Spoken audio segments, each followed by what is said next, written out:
क्या आप ये बात तसव्वुर कर सकते हैं कि आप दुनिया के सबसे ठंडे इलाके में, सबसे वीरान इलाके में फंस जाएं? वहां पर आप लोगों की मदद के लिए कोई भी शख्स मौजूद ना हो, आप लोगों के पास खाने के लिए कुछ ना हो, आप लोगों ने मौसम से भी लड़ना हो और आपके ऊपर 27 लोगों की जान की जिम्मेदारी भी हो। 1914 का साल था। दुनिया अभी पहली आलमी जंग अजीम की दहलीज पर थी, लेकिन एक शख्स ऐसा था जिसकी नजर किसी और जंग पर थी। एक ऐसी जंग जिसमें ना कोई दुश्मन था, ना ही कोई इंसान थे, ना ही उसमें कोई मुल्क था, बल्कि ये जंग थी खुद की जिंदगी के साथ। इस शख्स का नाम था सर अर्नेस्ट शैकलेटन और इसकी दास्तान इंसानी हिम्मत, लीडरशिप और सर्वाइवल की वो मिसाल है जो तारीख में अपनी जगह हमेशा कायम रखेगी। शैकलेटन का मकसद था एंटार्क्टिका को पार करना, एक ऐसा कारनामा जो उस वक्त तक किसी ने अंजाम नहीं दिया था। असल में उस दौर के अंदर लोगों को नई नई जगहों को एक्सप्लोर करने का बहुत ज्यादा शौक था और उन्हीं लोगों में से शैकलेटन भी एक था। उसने एंटार्क्टिका को पार करने के लिए एक जहाज बनाया जिसका नाम एंड्योरेंस रखा। एक मजबूत जहाज था जो कि टीक की लकड़ी से बनाया गया था। उसके साथ 27 बहादुर लोग और भी थे जिनकी आंखों में जुनून और दिल में हिम्मत भरी हुई थी। ये सिर्फ एक मुहिम नहीं थी, बल्कि ये इंसानी अज़म का भी एक इजहार था। सब कुछ ठीक चल रहा था, जहाज तेजी से आगे बढ़ रहा था, उस उम्मीद के साथ कि वो एक तारीख बनाएगा। लेकिन एंटार्क्टिका एक ऐसी जगह है जहां पर सिर्फ कुदरत के असूल चलते हैं। एंटार्क्टिका में सफर करने वाले किसी को भी ये बात मालूम नहीं होती कि अगले लम्हे इसके साथ क्या हो सकता है। और एंटार्क्टिका का सबसे बड़ा असूल है कि वो कभी भी किसी को माफ नहीं करता। शैकलेटन ने वेडल सी से गुजरते हुए एंटार्क्टिका के अंदरूनी इलाकों तक पहुंचने का फैसला किया, मगर बदकिस्मती ये कि ये समुंदर बहुत खौफनाक था। यह समुंदर अपनी घनी, मोटी और तेज हरकत करती हुई बर्फ के लिए जाना जाता था। एंड्योरेंस जहाज नवंबर 1914 में ही बर्फ में घुसना शुरू हो गया था। जैसे जैसे एंड्योरेंस जहाज आगे बढ़ता गया, उसके इर्द गिर्द बर्फ की तहें और ज्यादा घनी होती गईं और 18 जनवरी 1915 को जहाज मुकम्मल तौर पर बर्फ में फंस गया। अब न जहाज आगे बढ़ सकता था, ना ही पीछे, यानी बर्फ ने जहाज को पूरी तरह से अपनी गिरफ्त में ले लिया था। कई महीनों तक वो जहाज बर्फ के साथ ड्रिफ्ट करता रहा। शैकलेटन ने अपनी टीम का हौसला बुलंद रखा। वो फुटबॉल खेलते, म्यूजिक सुनते, यहाँ तक कि उन लोगों ने क्रिसमस भी बनाया, क्योंकि अभी उनकी जर्नी का आगाज था। अभी उन लोगों के पास खाने पीने का सामान भी मौजूद था और उस ठंडे मौसम से बचने के लिए उनके पास शेल्टर भी मौजूद था, यानी उनकी शिप एंड्योरेंस। लेकिन आहिस्ता आहिस्ता बर्फ का दबाव बढ़ता जा रहा था। अक्टूबर 1915 में एंड्योरेंस की लकड़ी टूटना शुरू हो गई थी। जहाज बर्फ की मुट्ठी में बुरी तरह से फंस गया था और नवंबर 1915 में जो कुछ भी उस जहाज की शान थी वो समुंदर की गहराइयों में समा गया। अब वो बिना जहाज के दुनिया के सबसे ठंडे, सबसे अलग थलग इलाके में थे। उनके पास सिर्फ 3 छोटी कश्तियां बची थी जो उन लोगों ने उस एंड्योरेंस जहाज को डूबते वक्त उसमें से बचा ली थी। अब सूरत हाल ये थी कि अगले 5 महीने शैकलेटन और उसकी टीम ने बर्फ पर सफर करना था। टेम्परेचर माइनस तक पहुंच चुका था। उन्हें हर कदम पर मौत का सामना था। हर बर्फानी तूफान एक नया इम्तिहान था उनके लिए। शैकलेटन ने यहाँ पर अपनी लीडरशिप की असल मिसाल पेश की। वो सबसे आगे था, सबसे ज्यादा मेहनत करता, उसको सबने अपना लीडर मान लिया था। उसको ये बात अच्छे से मालूम थी कि अगर किसी ने भी उम्मीद छोड़ी तो सब खत्म हो जाएगा। वो सिर्फ जिस्म को नहीं, रूहों को भी जिंदा रख रहा था। शैकलेटन के पास अब सिर्फ 2 ही रास्ते मौजूद थे, या तो वो यहाँ पर रुक कर किसी मदद आने का इंतजार करे जो कि इम्पॉसिबल था, या फिर जमीन तक पहुंचने की कोशिश करे और उन 28 लोगों की अपने साथ जान बचाए। उन लोगों ने बर्फ के एक बड़े टुकड़े पर एक कैंप लगाया। उन्हें पता था कि बर्फ समंदर के करंट के साथ बहती है और वो उम्मीद कर रहा था कि ये इन्हें किसी करीबी जमीन या खुले समुंदर की तरफ ले जाएगी। वो 28 लोग कई महीनों तक बर्फ के बड़े टुकड़ों पर बहते रहे। ये बहते हुए कभी टूटते, कभी टकराते और उन्हें मुसलसल अपना कैंप तब्दील करना पड़ता। उनके पास खाने के लिए बहुत लिमिटेड रिसोर्सेज मौजूद थे और वो लोग तादाद में बहुत ज्यादा थे। ये भी एक बहुत बड़ा मसला था। ज्यादातर सील और पेंगुइन का गोश्त मौजूद था और पीने का पानी बर्फ पिघलकर इंतहाई कम था। ऊपर से एक्सट्रीम ठंड, बर्फानी तूफान और समुद्री बीमारियों का सामना करना पड़ रहा था। अब अप्रैल 1916 की डेट थी। जहां उन लोगों ने कैंप लगाया हुआ था वो बर्फ का टुकड़ा टूटना शुरू हो गया। अब उन्हें मजबूरन अपनी लाइफ बोट्स को समुद्र में उतारना पड़ा क्योंकि अब बर्फ पर रहना मुश्किल हो चुका था। वेडल सी का ये हिस्सा हमेशा तूफान और खतरनाक होता है,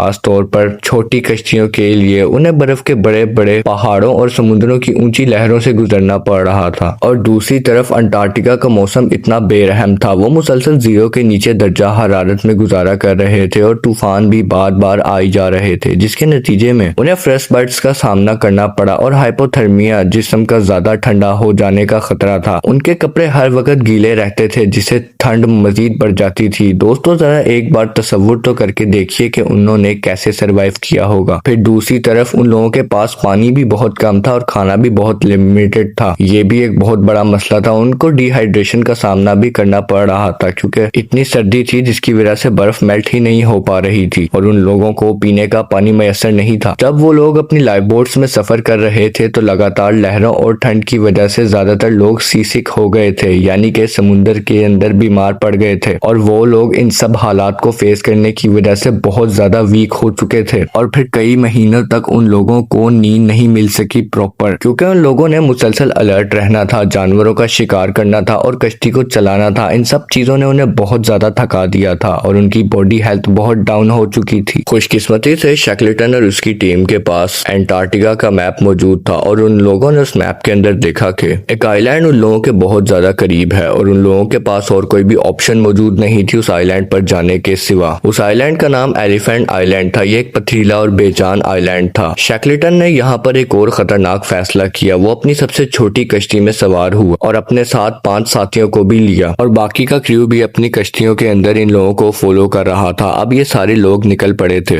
और तकरीबन 800 मील यानी कि लगभग 1287 किलोमीटर का सफर करने निकल पड़े। वो आइलैंड इन लोगों की मौजूदा लोकेशन से 1287 किलोमीटर दूर था और ये आइलैंड साउथ जॉर्जिया में मौजूद था। अब वो लोग साउथ जॉर्जिया की तरफ निकल पड़े थे। उन लोगों के पास सिर्फ एक छोटा सा मैप मौजूद था और साथ में एक अज़म था। अब अगले 16 दिन बहुत ज्यादा कीमती थे। ये 16 दिन इन लोगों की जिंदगियों को बचाने वाले थे। अगले 16 दिन तक वो उस छोटी कश्ती पर सफर करते रहे साउथ जॉर्जिया के लिए। समुंदर उन लोगों को निकलने के लिए पूरी तरह से तैयार था और आखिरकार मई 1916 में वो साउथ जॉर्जिया पहुंच गए थे। लेकिन ना तो अभी इनकी कहानी खत्म हुई थी और ना ही इनकी मुश्किलात में कमी आई थी। वो साउथ जॉर्जिया की गलत तरफ उतरे थे अपनी शिप से। अब शैकलेटन और उनके साथियों ने थके हुए और निहायत बुरी हालत के अंदर उन पहाड़ों को पार किया। बिना किसी इक्विपमेंट के 36 घंटे तक वो चलते रहे जब तक वो आखिरकार स्ट्रॉमनेस व्हेलिंग स्टेशन तक नहीं पहुंचे। वहां के लोगों को अपनी आंखों पर यकीन नहीं आ रहा था। शैकलेटन ने फौरन रेस्क्यू मिशन शुरू किया और अगले 3 महीने के अंदर कई कोशिशों के बाद उसके जो साथी उन 28 में से जो पीछे शिप्स पर आ रहे थे उन लोगों को भी रेस्क्यू कर लिया और अपनी टीम के हर एक फर्द को वो जिंदा वापस ले आया, हर एक को। सर अर्नेस्ट शैकलेटन के एंड्योरेंस की कहानी सिर्फ सर्वाइवल की नहीं, ये कहानी लीडरशिप, अज़म और इस बात की है कि जब इंसान चाहे तो कुछ भी कर सकता है। जब सब कुछ खत्म हो गया था, जब कोई भी उम्मीद नहीं थी, तब भी शैकलेटन ने अपनी टीम को नहीं छोड़ा। उसकी दास्तान हमें सिखाती है कि सबसे मुश्किल हालात में भी हिम्मत और उम्मीद कभी भी नहीं छोड़नी चाहिए। क्या आप लोगों ने कभी ऐसी किसी मुसीबत का सामना किया जहां आपको लगा हो कि अब कुछ नहीं बचा? अपनी कहानी कमेंट्स में शेयर कीजिएगा। उम्मीद करता हूं आप लोगों को वीडियो अच्छी लगी होगी। अगर इस वीडियो में मुझसे कोई इन्फॉर्मेशन गलत दे दी गई हो तो भी आप मुझे कमेंट सेक्शन में जरूर गाइड कर सकते हैं। मिलते हैं आपसे अगली वीडियो में, तब तक के लिए अल्लाह हाफिज।